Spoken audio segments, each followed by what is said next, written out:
वैसे तो 95% उम्रा वीज़े अप्रूव हो जाते हैं। अब किन लोगों का वीज़ा रिजेक्ट होता है, किन लोगों का वीज़ा नहीं लगता, इसके नुकसानात क्या क्या होते हैं। दोस्तों, जिन लोगों के वीज़े रिजेक्ट होते हैं ना, उनको बड़ा नुकसान होता है। जिनके वीज़े लटक जाते हैं उनको फिर भी वीज़े थोड़ी सी फीस अदा करके लग जाते हैं। अब सबसे पहले बोलते हैं कि किन के वीज़े रिजेक्ट हो जाते हैं।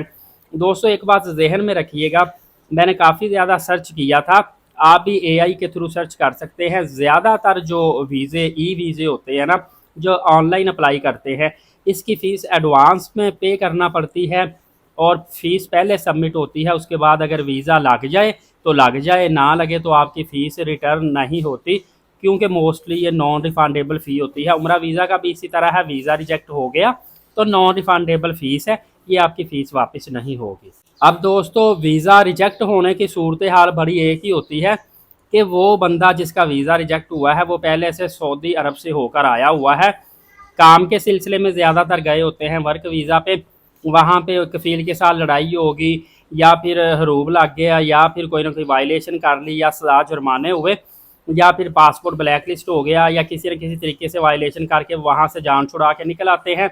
2-4 साल के बाद वो कहते हैं हम उम्रे पे चले जाते हैं। ऐसी सूरत में बाज़ औक़ात जब आपको सऊदी अरब की तरफ से कोई बैन लगता है, उसमें ये होता है कि आप उम्रा और हज कर सकते हैं, बाकी किसी वीज़े पे सऊदीया नहीं आ सकते। बाज़ औक़ात ये भी होता है कि आप उम्रा हज भी नहीं कर सकते। बाज़ औक़ात 3 साल 5 साल का बैन लगता है, उस अरसे के बाद आप आ जा सकते हैं।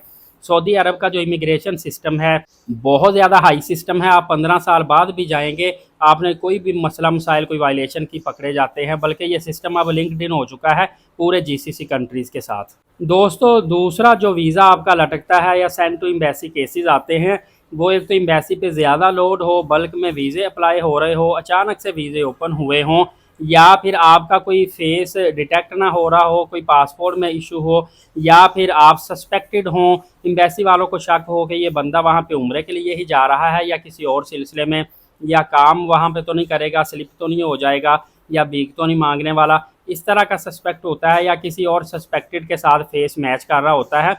तो इस सूरत में फिर आपको बायोमेट्रिक देनी पड़ती है, फिंगरप्रिंट करवाने पड़ते हैं, 7-8 हज़ार रुपये एक्स्ट्रा आपका लगता है। तो ये सेंड टू एम्बेसी केसेस में जाते हैं ज़्यादातर। तो उसके बाद आपका वीज़ा मोस्टली तौर पर लग जाता है।